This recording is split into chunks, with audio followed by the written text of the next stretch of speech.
Most people believe that growing old is a quiet winding down, a slow, gentle fading of vitality that no one can escape. They see life after 80 as a bonus, a peaceful chapter marked by rest, reflection, and the echoes of memories. But what if I told you that the reason many people don't make it past 80 or struggle immensely once they get there has less to do with fate or genetics and more to do with silent, fixable habits? It's not just about disease or a bad fall or some dramatic turning point. The real danger is more subtle, more silent. It's the kind of shift that sneaks in without knocking, soft at first, then all-consuming. You don't notice it right away, but it shows up in your eyes, your shoulders, the way your voice softens when speaking of back then. And by the time someone realizes what's happening, it often feels too late. I've spoken to people in their late 70s and early 80s who once lived with fire in their bellies. They traveled, they gardened, they laughed every day. But in what felt like the blink of an eye, they began to retreat. Not because of some doctor's diagnosis or a physical limitation, but because something in them quietly dimmed. And the worst part? Most didn't even know it was happening. This isn't a sad story, it's a hopeful one. Because what we're about to uncover together is a powerful truth. Many of the reasons older people fade after 80 can be seen, understood, and changed. In this story, you'll meet the real culprits, not just poor diet or sedentary living. Those are obvious. We're going deeper than that. You'll discover 5 unexpected reasons why people who once seemed strong and full of life begin to decline. Each reason is more invisible than the last, but together they shape the quiet undoing of a life that was meant to go on longer. These are the cracks in the foundation no one talks about. The slow disappearance of small, everyday human contact. The trap of overcautious inactivity disguised as being careful. The loss of daily light and rhythm, disrupting the body's internal clock. The emotional weight of unspoken grief and years of silent sorrow. The fading sense of purpose that leaves even the healthiest person asking, "Why am I still here?" And with each chapter, we won't just explore the problem, we'll uncover a way forward. Because if you're reading this, it means you still care. You still want to fight for your tomorrow, for your parents' tomorrow, for your own strength, your voice, your right to live not just long, but fully. This story isn't about statistics. It's about people like Walter, who gave up his morning walks after one scare and never realized that fear, not frailty, was the start of his decline. About Helen, who stopped opening her curtains because she didn't think morning light mattered anymore. About George, who never said the words, "I miss her," after losing his wife, and paid the price in silence. You'll recognize someone you love in these stories, maybe even yourself. So let's begin, not with fear, but with hope. Because the moment you understand what's quietly working against your vitality, you gain the power to rewrite the ending. And that ending? It can still be beautiful. Chapter 1. The Invisible Disconnect. How Small Interactions Keep Us Alive. At first, Margaret didn't notice it. A few years after turning 80, she simply stopped going to the neighborhood bakery every Tuesday morning. It wasn't a conscious decision, it just happened. One rainy week, her knees were bothering her, and by the next, she figured she didn't really need that scone after all. No one would have called it loneliness. She still had her family after all. Her daughter called every weekend, her grandson visited on holidays. She wasn't alone, and yet something in her world was growing quieter. What Margaret didn't know, and what most people over 80 never hear, is that it's not always the big things that sustain us. Sometimes, it's the tiny moments we overlook. A wave to the mailman, a laugh with the checkout clerk, the familiar faces at the park. These micro-social interactions, as researchers now call them, are like invisible threads that keep the mind woven into the fabric of life. Once, those threads were strong in Margaret's life. She used to chat with her neighbor Elaine when watering the garden. She always greeted the pharmacist by name. These weren't deep conversations, but they gave her day shape and rhythm. A smile here, a nod there. Enough to remind her, "I'm part of this world." But slowly those threads began to fray. Experts have shown that these subtle exchanges actually activate key parts of the brain related to memory and emotional regulation. They spark the nervous system, tell the heart to beat with purpose, and send the immune system signals of safety. When those connections disappear, the brain enters a quiet state of retreat. Not depression, necessarily, just withdrawal. That withdrawal is often mistaken for aging.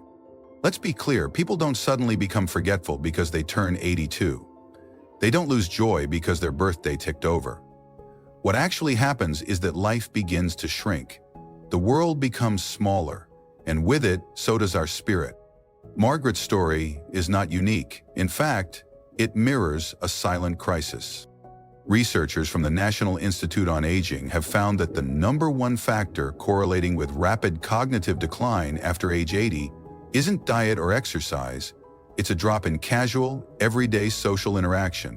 Not deep connections, not emotional support, just the daily hello, the light conversation, the presence of other lives around yours. The good news? Reversing this decline isn't about reinventing your life. It's about restoring the rhythm of small, meaningful contact. Take Arthur, for example.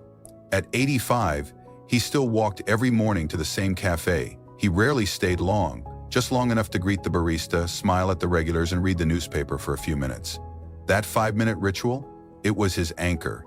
And studies show that even 5 minutes of positive micro-social engagement daily is linked to a 22% lower risk of memory decline over 5 years. These aren't just facts, they're lifelines. If you or a loved one has started spending more time inside, relying more on online deliveries, avoiding brief chats because hearing isn't what it used to be, paused, look closely. These may seem like harmless adjustments, but collectively, they send the brain a dangerous message. You're not needed here anymore. We need those brief sparks of human interaction like we need sunlight. They orient us. They reassure us. They remind us that we're still connected. To the street, to the shop, to the smile of the woman behind the counter. When Margaret finally returned to the bakery, at her daughter's gentle encouragement, something shifted. It wasn't just the buttery scent of fresh bread or the familiar creak of the old wooden floor. It was the smile from the baker, who remembered her name. It was the brief joy of being seen. And in that moment, something inside her began to wake up again. Chapter 2. The Cost of Overcautious Inactivity. It often starts with something small, a minor stumble, a moment of imbalance, or a near fall that shakes the confidence just enough to plant a seed of doubt. For many older adults, especially after age 80, that seed quickly grows into something much more powerful: fear. And fear, while protective in nature, has a subtle way of becoming a silent thief. Take Mrs. Evelyn Hart, for example. At 83, she was still moving gracefully through her days, walking to the local post office, tending to her rose garden, even helping her granddaughter bake cookies on the weekends. Then, one wet morning, she slipped near her porch. She didn't break a bone, but something else fractured: her trust in her own body. Her children, understandably concerned, suggested she avoid going out on her own. "Why risk it, Mom?" they said. "You've earned the right to take it easy." So Evelyn stayed in more. She traded her walks for television, her gardening for watching from the window. Within 6 months, she had lost more than muscle. Her balance worsened, her back started to ache, and she found herself out of breath climbing the 3 steps to her porch. The irony? The very effort to protect her had accelerated her physical decline. This is the hidden danger of overcautious inactivity. It wears the mask of wisdom, of safety, but underneath, it slowly tells the body, you are no longer needed. You see, the body doesn't thrive on stillness. It thrives on engagement, on movement, on challenge, on the signals that remind muscles, bones, joints, and even the brain that they are still relevant. When you stop reaching for that top shelf, stop bending to tie your shoe, or stop walking because the sidewalk might be uneven, you teach your body to shrink its expectations. And it listens. Your muscles atrophy, not because you're aging, but because they're no longer being asked to show up. Your balance diminishes because your brain and inner ear are no longer practicing stability. Even your lungs and heart lose efficiency because they aren't being pushed to support movement. We've been taught to fear falling, and rightly so. A fall can change everything, but not moving, that changes everything too, just more quietly and often more permanently. The solution is not to ignore caution, but to balance it with intentional motion. That might mean switching from long walks to shorter, safer strolls around the block. It might mean chair yoga, light strength training, or simple stretching every morning. It's not about doing what you did at 40, it's about doing what you can at 80, with consistency and purpose. And let's not forget the mental side of movement. When you stop engaging your environment, you also stop stimulating your senses. You miss the feel of wind on your face, the smell of jasmine blooming in spring, or the way your feet press into the earth. These things matter. They connect us to the world around us and, just as importantly, remind us that we are still part of it. So, if you've been pulling back, avoiding stairs, skipping your walks, sitting more than you used to, ask yourself, is this truly keeping me safe, or is it quietly taking pieces of me away? Because vitality after 80 is not preserved by caution alone, it is earned by moving with care, yes, but also with courage. Chapter 3. When Light Fades, How Irregular Exposure Disrupts Life After 80. The older we get, the more we underestimate the power of light, not just as something that helps us see, but as something that keeps us alive. At 85, Mr. Harold Jennings lived in a quiet, tidy home filled with curtains drawn tight and lights flicked on day and night. "I don't go out much anymore," he would say with a gentle smile. "I have everything I need right here." But something had started to change. Harold, once sharp as a tack, had begun forgetting names. His moods shifted more often. He was always tired, even after long nights in bed. Doctors ruled out dementia, but his daughter, concerned and curious, took a closer look at his routine. That's when she realized Harold hadn't truly seen sunlight in weeks. Light, especially natural light, regulates the body's internal rhythm, also known as the circadian rhythm. This rhythm controls everything: sleep, mood, memory, immune response, and even digestion. When light is absent or poorly timed, that rhythm falls out of sync. Imagine your body as a symphony, where every organ, cell, and hormone plays in harmony, until the conductor is no longer present. The result? Disorganization, confusion, fatigue, and slowly decline. For older adults, this disruption is even more pronounced. After 80, the body becomes more sensitive to changes in light. The eyes may not absorb light as effectively. The skin may not synthesize vitamin D as efficiently. The brain's internal clock grows more fragile. It becomes incredibly easy, even from a seemingly harmless change, like spending too many mornings inside or watching television with the lights on late into the night, for the whole system to drift out of balance. And that balance is everything. When seniors don't get enough bright light in the morning, their brains delay the release of wakeful hormones like cortisol and serotonin. The body remains sluggish, energy drops, memory falters. Then, when exposed to artificial light at night, especially from screens or bright lamps, melatonin production gets suppressed, making it difficult to fall asleep or to stay asleep deeply. The result? Irregular sleep patterns, daytime fatigue, and even increased risk of cognitive decline. But just like Harold, most seniors don't see this coming. They think, "I'm just getting old," when in fact their bodies are simply confused about when it's time to wake up and when it's time to rest. So how do we fix it? Start with morning light. Within an hour of waking up, open the curtains. Better yet, step outside, even for just 10 minutes. Let the sunlight hit your face. If it's cold, bundle up, but go anyway. That light is not just for your eyes, it's for your brain, your bones, your hormones. It's the reset button for your entire day. In the evening, wind things down. Dim the lights an hour before bed. Use warm-toned bulbs, yellow or orange, not bright whites or blues. Avoid screen time where possible, or use blue light filters if you must. Help your body understand it's time to rest. And if your mobility is limited, place your favorite chair by a window with good natural light. Let your body sense the sun's rise and fall. Let it relearn its rhythm. Because rhythm, light and dark, sleep and wake, energy and calm, is not just a comfort, it is a requirement for a body that wishes to last. Harold's daughter began walking him outside every morning. Within 2 weeks, his energy returned. Within 4, his sleep improved. And slowly, the light in his mind flickered back on. So if your world has grown dim, literally or emotionally. Ask yourself, when was the last time I truly saw the sun? Because aging doesn't dim us. Disconnection from light does. Chapter 4. The Invisible Weight, Unspoken Grief and Its Toll on the Elderly. No one tells you how heavy memories become. Not the joyful ones, the weddings, the songs, the baby laughter echoing down the hallway, but the ones shaped by loss.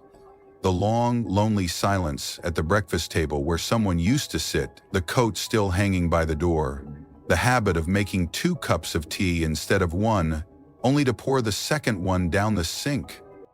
By the time many reach their 80s, grief has become a quiet companion, yet very few talk about it. Take Mr. Elias. He was 87 when his daughter noticed he had stopped playing the piano, something he'd done every day for most of his adult life. He said his hands ached, that he was too tired, but she knew it wasn't his hands. It was the absence of his wife Sarah, who used to hum beside him while he played. When grief lingers in silence, it becomes more than emotional. It becomes physical. The immune system weakens, sleep patterns break, hormonal balance shifts, inflammation rises, and vitality slowly fades. Not because of disease, but because the heart has lost its will to dance. Elias's doctor couldn't find anything wrong with him medically. His vitals were stable, his tests were clear, yet he was shrinking, slowly, softly, from the inside out. This is the cost of unspoken sorrow. It is a form of emotional suffocation, a quiet closing of the curtain while the world continues on stage. You see, grief is not a problem to solve, it's a feeling to feel. But many older adults are told, often indirectly, to be strong, to move on, or to get used to it. They do what they've done for decades. They carry it alone. But the body remembers what the mouth won't say. Tension gathers in the shoulders, appetite disappears, lungs hold their breath, the nervous system becomes a tight coil of what-ifs and I miss-yous. And over time, that coil becomes too tight to unwind. What's heartbreaking is that the solution is so human. Expression. Not loud, not dramatic, just honest. Just real. It can be writing a letter to someone you've lost, even if they're gone. It can be sitting with a friend and sharing one memory that still makes your chest ache. It can be whispering, "I still miss you," into the quiet night. When Elias finally spoke about Sarah, about the sound of her laugh, the way she'd press his shoulder when he was anxious, the way she once made him a peach pie every August, something shifted. He cried. Then he played the piano again, not every day, but sometimes. And sometimes was enough. Grief doesn't leave, but it loosens when it's acknowledged. If you're carrying something heavy, ask yourself, have I let anyone in? Have I said out loud what my body has been holding in silence? Because it's never too late to unburden the heart. And when the heart breathes again, the rest of the body often follows. Your years ahead deserve to be light. Not with laughter alone, but with honesty. You don't have to be fine.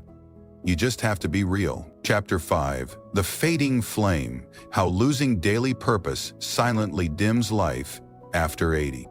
The clock still ticks, the sun still rises, but for many elders past 80, the question shifts from, "What time is it?" to, "Why get up at all?" The truth is, most people don't die after 80 because their heart suddenly gives out or because of one specific disease. They begin to fade, quietly, when they lose something even more vital than oxygen or food, a sense of purpose. This purpose doesn't need to be grand. It doesn't need to cure disease or change the world. In fact, the most powerful kind of purpose is simple, rhythmic, and personal. It might be feeding the birds at sunrise, it might be making tea for a neighbor, it might be checking the mailbox with the hope of a letter, or calling your daughter to remind her to wear a jacket if it's chilly. Purpose is what pulls us forward. Without it, days blend together, appetite lessens, motivation slips, muscles weaken, not just because of age, but because there's no longer a reason to move. Let me tell you about Mrs. Darlene. He was 89, living in a small apartment filled with photographs, old books, and the scent of lavender. For decades, Darlene had written postcards every Tuesday to hospital-bound children through a charity. It gave her joy. It gave her structure. It gave her a reason to sit up straight and smile each morning. But one winter, her arthritis flared. She stopped writing. She told herself she'd resume once the pain calmed down. Weeks passed, then months. Without that weekly rhythm, she began skipping meals. She slept longer. She rarely left her armchair. Her daughter noticed the shift. It was like her light dimmed and no one could find the switch. Her health declined, not from illness, but from aimlessness. Eventually, Darlene's priest encouraged her to start something new, something smaller, so she began folding paper cranes for local children's hospitals. Just 3 cranes a day. Within a month, her mood lifted, her energy returned, her appetite came back.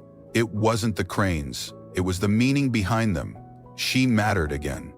That's the medicine nobody prescribes. See, after 80, your world might shrink.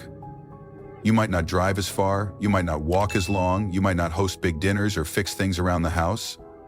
But you still have value, still have a voice, still have something to give. The question is not, can I do what I used to do? The question is, what can I still give today that gives me life back in return? If your days feel like shadows of each other, if you wake without excitement, if you've caught yourself wondering what the point is, don't ignore that voice. It's not despair. It's your soul asking for rhythm again. Water a plant, read to someone, write your memories down, call someone younger than you and tell them what life has taught you, not because you should, but because you can. Your existence, even now, even here, matters deeply. Purpose doesn't stop with retirement. Purpose doesn't end when your knees ache. Purpose is what keeps the pilot light in your spirit burning. Don't let it go out. Chapter 6. When light fades inside, how emotional suppression speeds up aging after 80. By the time you reach your 80s, you've likely buried more than memories. You've buried moments, conversations, people you loved, dreams you outgrew. And if you're like many, you've learned the silent art of carrying pain without letting it show. People will say, you're strong when you don't cry. You've handled it so well when you quietly accept the next funeral invitation. You must be used to it by now. When you lose yet another old friend. But what they don't see, what they can't see, is that the grief didn't leave. It just found a darker corner to live in. The danger isn't the sorrow itself, it's when that sorrow has nowhere to go, when it settles into your bones, your breath, your sleep. And over time, it doesn't just hurt, it ages you. Let me tell you about Arthur. He was 85 when his brother passed. They'd shared 80 years of stories, mischief, and memories.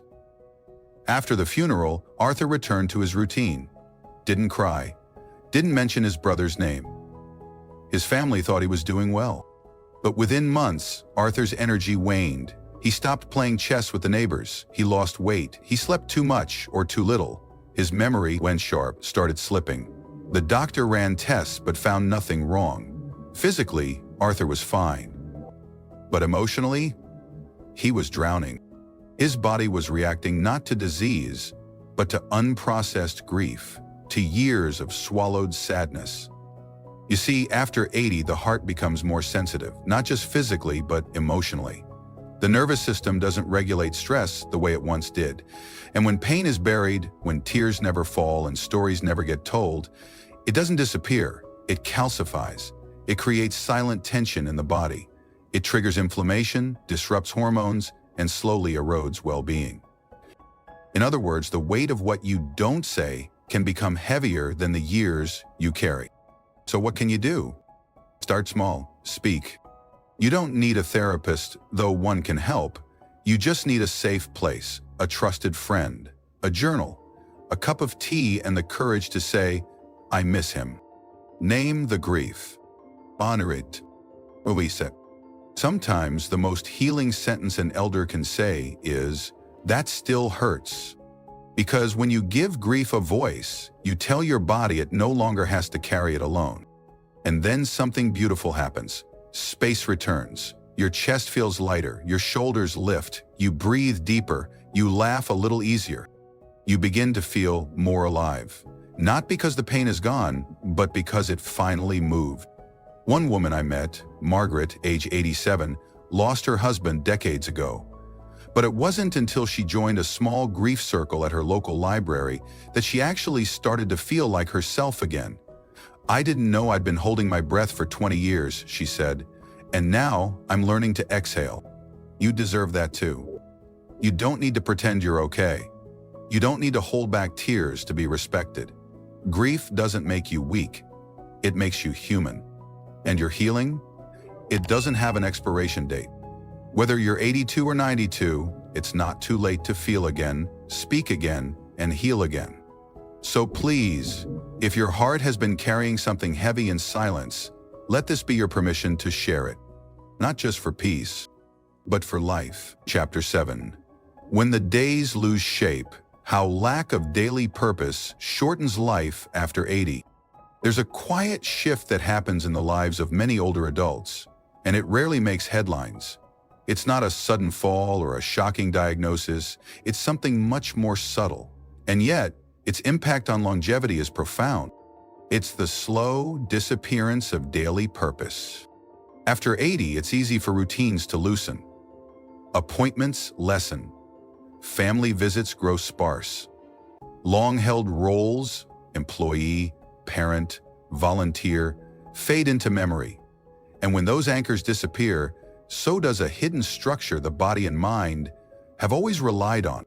Purpose is not just a philosophical idea. It's a biological engine. It tells your cells, we still need you. It tells your brain, stay alert. It tells your spirit, there's still something worth waking up for. Without it, everything slows down. Appetite, circulation, memory, energy. You may not notice it all at once, but the decline begins with mornings that feel indistinguishable from the night before, with days that start without a reason to rise. Let me introduce you to Elsie. Elsie was 89 and had always been fiercely independent. She lived alone, managed her own meals, paid her own bills, but after her church stopped its weekly newsletter, where she had volunteered for years, her days lost structure. She still got up each morning, but now with nowhere to go. Her doctor began noticing her blood pressure dropping. She was sleeping more, her posture weakened. She seemed fine, but something was quietly fading.